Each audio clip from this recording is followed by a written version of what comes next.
You're listening to This Week Back in the Day, your weekly dose of Irish football nostalgia. David Dunn here, joined by Martin Prendergast, and on this episode, we're going to be talking about when BSKYB bought the rights for all the Ireland home matches exclusively on the 5th of July 2002. We're going to talk about when it happened, how it happened, why it happened, and what happened when it did happen.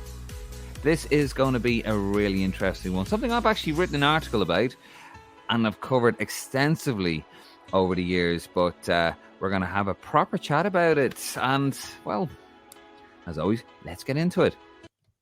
Martin, how are you doing? Do you remember when this happened, actually, back in 2002? Or did this actually affect you over in Blighty? I suppose you didn't have RTE anyway, did you? Not legally, I didn't. We do not want to talk about criminality on this show.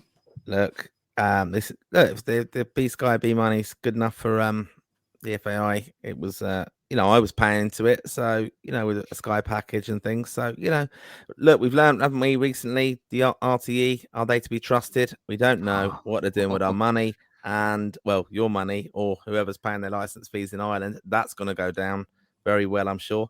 But yeah, this was a very key time on kind of the new FAI at the time, the pathway and the background of obviously coming off the back of the World Cup, a very successful World Cup in some extent.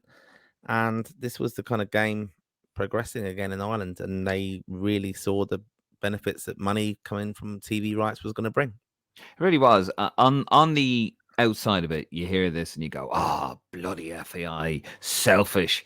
But we're going to talk about on this episode, we're going to actually discuss, did the FAI really have a choice? Because we're going to talk about the deal that RT wanted to make, the offer RT wanted to make. And these things are never quite black and white. So, look, we're going to get into it. I suppose the only place to start is, well, it did happen on the 5th of July, 2002. The FAI had announced that they had sold the rights to home Ireland games, live Ireland games, exclusively to BSKYB for 4 years. The deal was worth 7.5 million euros in total and was described by Treasurer John Delaney as the optimum solution. Irish fans who could not make the game now had to fork out for €40 a month. I think it was NTL back then, or it was Cabelink or something like that if you didn't have a satellite dish. TV3, as part of the package, would show extended highlights, ending a 40-year relationship with RTE, who had nothing.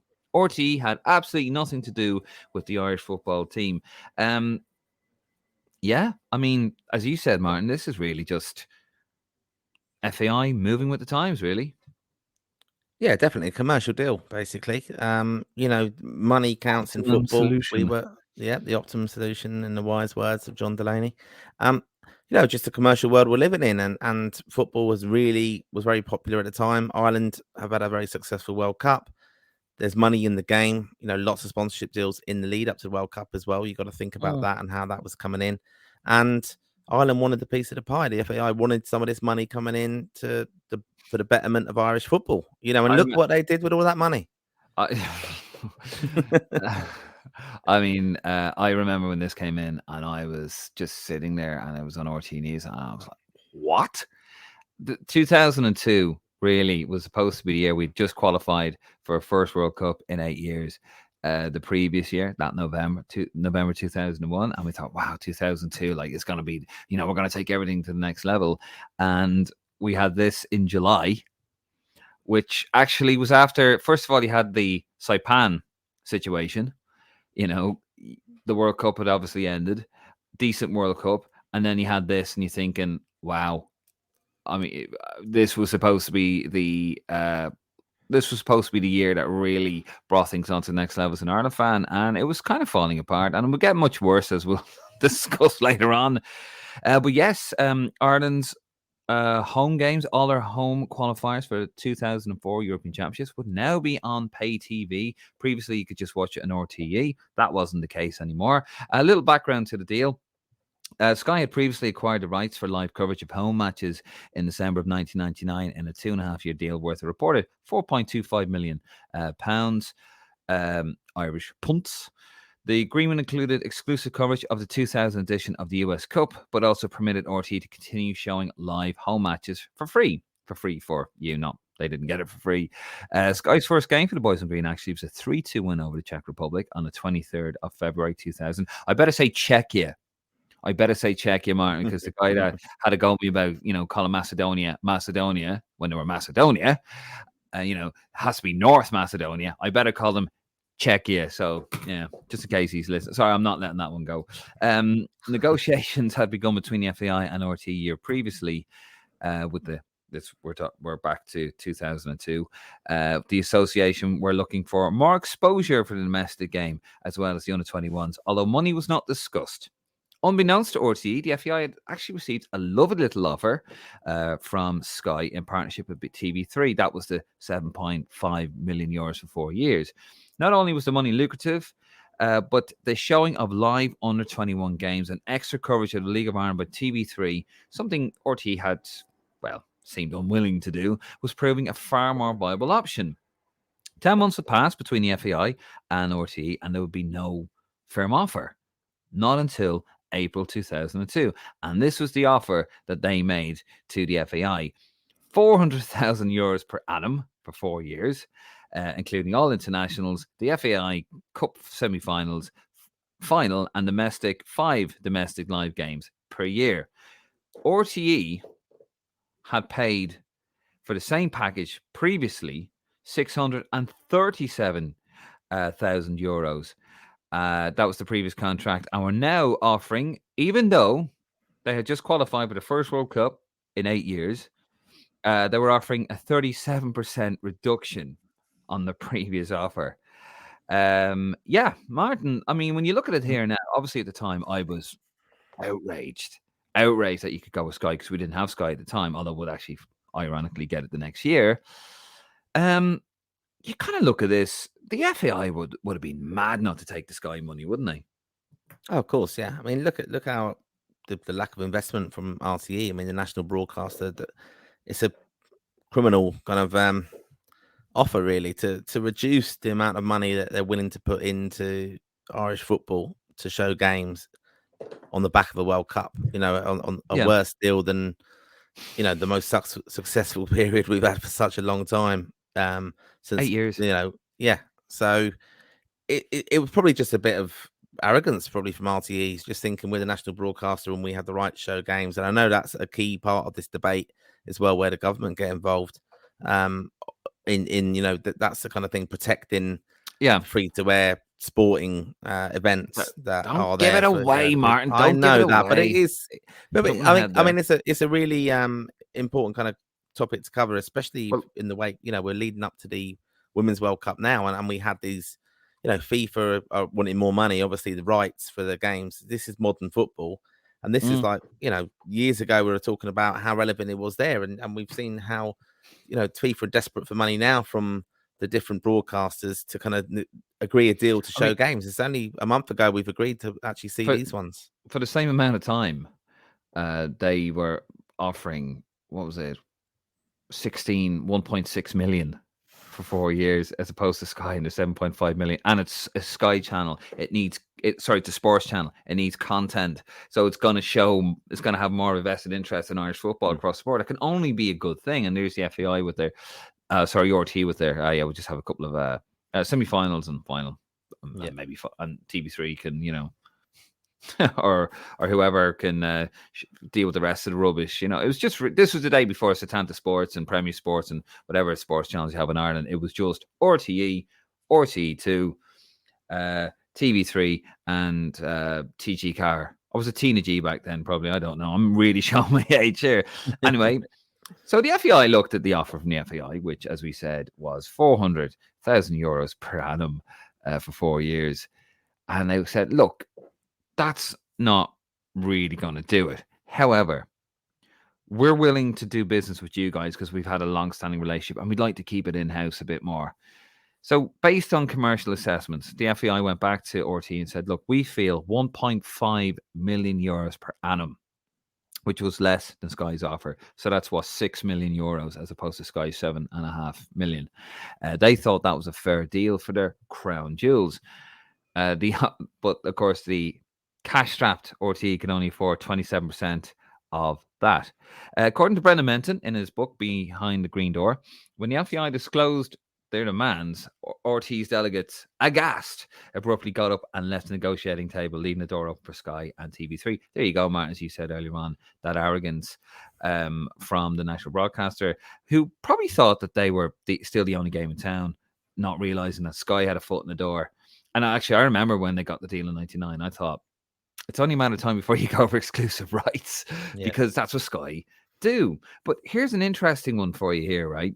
So RT obviously weren't going to pay that money, 1.5 million per annum, 6 million total over 4 years. They weren't going to do it. They thought, nah, you're absolutely mental. They walked out. However, they had just signed a contract for Premiership highlights, it was called at the time. They were paying 1.3 million euros for that. And it was actually 2 million euros in total when you take in production costs. So this is yet again RTE just not really caring about the Irish game, really, were they? No, that's it. And I remember I do remember this, when they used to show the Saturday football, it was the highlight show actually that they showed was it was earlier than Match of the Day. So if you did have a 7:30, if you had a dodgy box, you could see the goals a bit earlier. You didn't have that though, did you, Martin? You wouldn't. That wouldn't be your sort of thing. No, I do know of a lot of pubs in the vicinity of where I used to frequent as a young lad. Did have the highlights on certain channels and stuff, and even showing the 3 p.m. game in England is still a thing that did happen, and especially back in those days. But yeah, so that's relevant to it as well, because I think the interest then, I mean, we're talking about Sky now and looking back at it, what it was. I mean, it was a sports channel, of course, and they had to have content for it, but it was nowhere near actually the level of coverage they have now. They have everything now. This was still, the Premiership was the big thing for them. The international, they obviously jumped on England and got the rights for them, and also the other home nations. It was a massive thing, and to tie in Ireland into that was fantastic in a way for the profile of the Irish game, bringing it to Sky viewers around the world in a sense. So I think it did raise the profile of our players as well, and perhaps that's something we kind of took for granted back then. And also tapped into the very lucrative Irish-English market. I mean, without doubt. Still to this day, I feel that's very, very underutilized. The amount of Irish people living in London. I mean, I've been living here at time recording 12 years. There's so many of us here. There's more of us here in London than there is in the island of Ireland, probably, in terms of Irish and heritage. But it's just something that the FEI just never seemed to properly tap into. Well, speaking of tapping into, obviously when this was announced, this caused absolute outrage. People were just aghast, like RT were when the FEI asked for 1.5 million a year. So much so that football-loving Bertie Hearn, Man United fan, who ironically, he was a Taoiseach at the time, or Martin, that's our Prime Minister. He was actually a pundit on the Premiership programme when Eamon Dunphy used to host it. He was the actual host of the Premiership. And he had Bertie as a pundit. It was really weird. Yeah. I do remember that. Yeah. You watched that? Yeah, and he kept calling him on Taoiseach. I was like, oh, Jesus, Amo. Forgot. He was actually a decent host, Amo was. But anyway, so he chimes in, and there's a bit of a long quote here. Bear with me. He says, our position is that we believe the legal position is very clear on our side. And if we have to, we will impose that position. I'm not trying to take any money away from the FAI. The best of luck to them. They need money and have outlined to us their problems, which we acknowledge, but didn't do a lot about.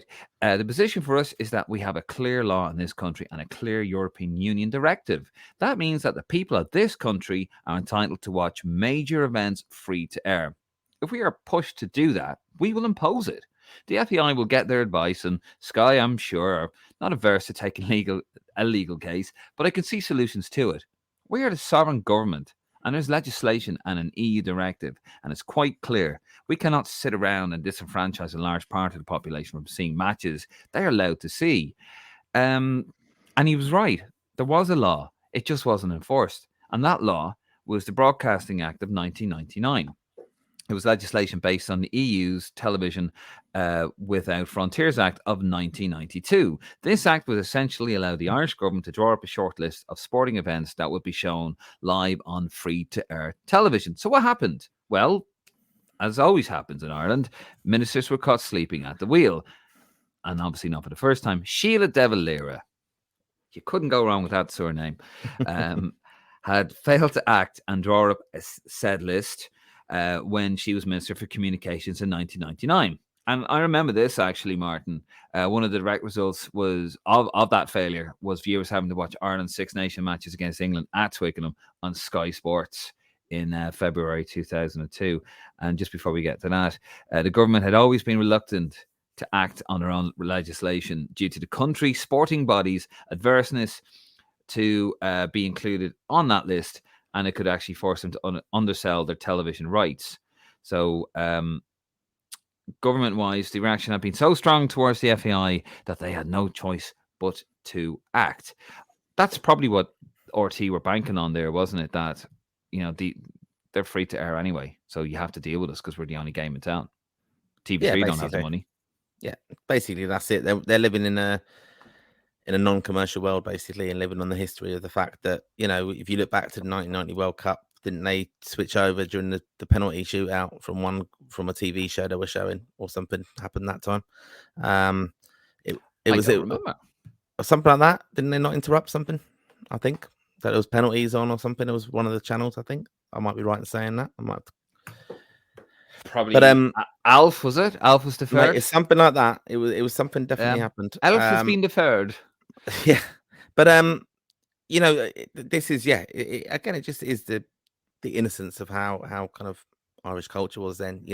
And thinking about the sports that would have been on that list. I mean, look, you got the Six Nations rugby, the All Ireland hurling, football must probably be on it in a sense as well. And it's interesting now all the furor about GAA Go and even the outroar that's coming out with.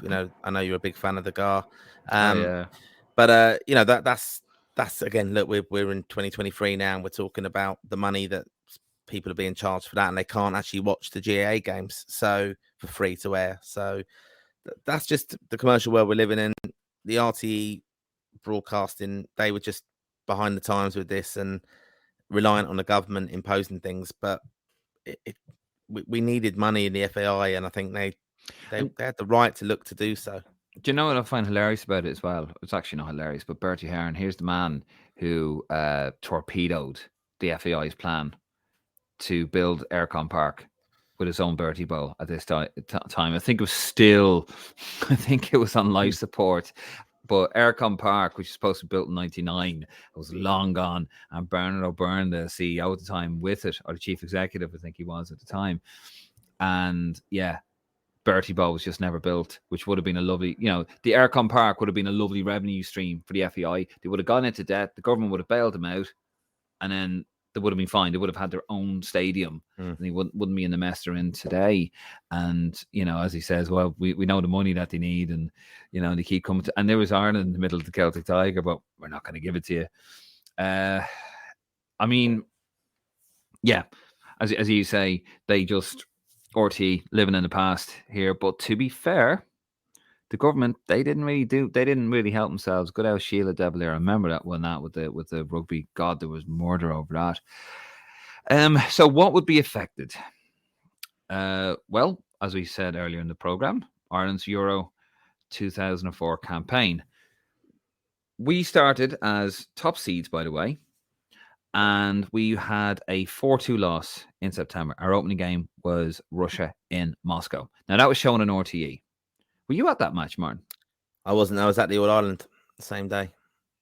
Fair enough. I didn't go to Russia. I came back from the World Cup that summer, but I didn't go to Russia. But hell of a trip. Did you boycott it because of Roy wasn't at it? Was that why? yeah, that's it. Yeah, that's why. I knew you'd bring Roy into this some way. I'm surprised Roy didn't get the blame for the deal going wrong. Was it to pay Roy's excessive wages? Man United. Well, it wouldn't be for Ireland because he walked out in Ireland, didn't he? Well, anyway, yeah. So the opening game was shown on RTE 4-2, probably just as well. That was shown for free because that was an absolute abomination. That was. However, our first home game of the campaign was the next match, and that was Switzerland at home. That was on Sky, and that finished 2-1 to the visitors, and would actually be Mick's last game in charge. And he actually resigned on the 5th of November, just after that. I remember watching that game actually, and it was very weird. That was Mick's first competitive and only competitive home loss as Ireland manager, by the way. Yeah, there you go. I remember watching that game. Did you go to that one? Or I did, yeah. No, I did go to that, yeah. There was a weird atmosphere. I remember watching at my mate's house at Sky, and it just never fit. There was the same house that I actually watched Ireland's 0-0 draw with Liechtenstein. So I should have really known better, to be fair. It was a bit of a bogey house at times. But I remember just watching that. It was dreadful. And poor TV3, I think, would show the game in full at 10 p.m. afterwards. But I watched it on Sky anyway, but it was absolutely dreadful. Do you remember that? It was a really nasty atmosphere, and they were cheering for Keno at the end. You were probably the loudest, were you? You were probably the chorus master, were you? I think I was probably still just... getting over the All Ireland, to be honest, celebrating Kilkenny. So, yeah, that's what I was doing. I do remember it. I do remember, yeah, it was a weird atmosphere and stuff because there was such a weird kind of faction, wasn't there, between pro Roy, pro Mick. And yeah, it was a strange one. And obviously, the back of the defeat, very disappointed because we expected so much more from the team. You know, on the back of the World Cup, we really thought this is going to be kicking on now and everyone's going to soon forget we're going to beat Russia in Moscow, but it wasn't to be for poor Mick. No, it really wasn't. Phil bad with an own goal. So, as we said, the first game would fall victim to the Sky deal. Nothing could be done about that. However, in February 2003, there was a little bit of light at the end of the tunnel. The Irish government finally announced an updated legislation that would allow terrestrial stations to retrospectively challenge the deal between Sky and the FAI in the High Court. Also, after 4 years, a list that would keep games of national importance and free-to-air television would finally be making its way. Sky were furious at that decision, as you can imagine, and they threatened legal action against the government. The FAI, on the other hand, were reluctant to really rock the boat. Probably the promise of another stadium was there, and they didn't want to jeopardize their government funding and their whopping £1.5 million that they used to get off the government. So they just left it up to Sky and the government to have a little chat about it, and you guys sort it out. Taking advantage of the new legislation, RTE had begun legal proceedings against the FAI and Sky on the 23rd of May in 2003. There was renewed hope that Ireland's two crucial home qualifiers against Georgia and Albania on the 7th and 11th of June, respectively, could be salvaged and shown on free-to-air television. Only for lengthy and costly legal battle was avoided. Thankfully, common sense prevailed. Sky and the FAI had altered the deal, removing exclusivity from it with a remuneration of the financial package, allowing for the boys in green to finally return to free-to-air telly in the Republic of Ireland on RTE. They had pounced. A deal was struck between all three parties. The FAI would now receive five. I can barely speak today on this one. 5.5 million euros instead of 7.5 million euros over the 4 years, with live home qualifiers now shown on Sky and RTE, with the former keeping exclusive rights to home friendlies. And by the way, if you ever wonder why for years the home friendlies were not shown on RTE, they were shown on Sky, and then I think Premier Sports or whatever, it's because of this deal. This deal was the outlier of that, by the way. So there's a little fact for you there, Martin. TV3, on the other hand, were stuck with the highlights package of a game that most people would have already seen. Oh dear. Really bad for them, isn't it? When everything was sorted out, the FAI politely suggested that the government pick up the 2 million shortfall after hijacking their deal with Sky, which I'm sure they're still probably waiting for. All a bit of a rigmarole, I suppose. But everyone, I suppose football won in the end, didn't they? Yeah, it did in the end because, we were getting more money for the deal than we would ever got off the RTE. And, you think about how far we've come now and the profile of the international game on Sky now. Like we spoke about on Sky Sports News when our squads are announced. it's there now. Sky Sports has just gone massive around the world, especially the England and Ireland content as well. So, they have saved money, as everyone has with these production costs now. I was watching it recently. I think Mick was in the studio for a game recently, and in the background, it was basically on a loop. The stadium. It's quite funny to see. They'd obviously, you could see the kind of steward going around doing a security check. It's a bit like you, Dave. Just coming around, then he was going back, same kind of thing on a loop. So, not busy doing nothing. But it was interesting to see. But that was just the downplay of the production costs for it, and they're actually sitting in the studio now, away from the game, and not having to travel over there. So that has evolved. But I think it was a good thing in the sense that Sky got involved. The production started getting a bit better, coverage, profile raising, and hopefully the money has filtered through in a sense. Do you think that soured Sky with Ireland a little bit, because they never really put the effort in, as you said? They used to actually go over to the games, and then they stopped going over to the games, and yeah, they're in a little tiny studio. And even, do you remember when you had the rights to Nations League, and they were literally just, it's like 2 minutes of an intro? Do you think this sort of soured that? Like, they never kind of, because they never invested in the League of Ireland. Sky never got involved in the League of Ireland. They never got involved, really. They used to show the under-21s, I remember, on Sky Sports News. I think it was called skysports.com TV at the time.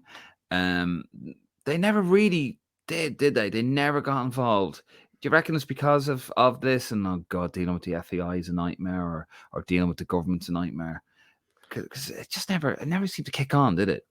Yeah, no, I think they got burned a bit with this, didn't they? And I think they've again, they see in overall investment in Irish sport. I mean, they've already come out now the deal with the GAA, haven't they? So it's just, again, it's the interest, and do they have the amount of subscribers in Ireland who are going to actually sign up for these packages and stuff? And that's one of the challenges as well they probably faced when they are investing a significant amount of money in some respects to it. So, but I think it was a good opportunity for them to do it, and they had a go at it. And all right, we're still there with them now to some extent, but yeah, we are just.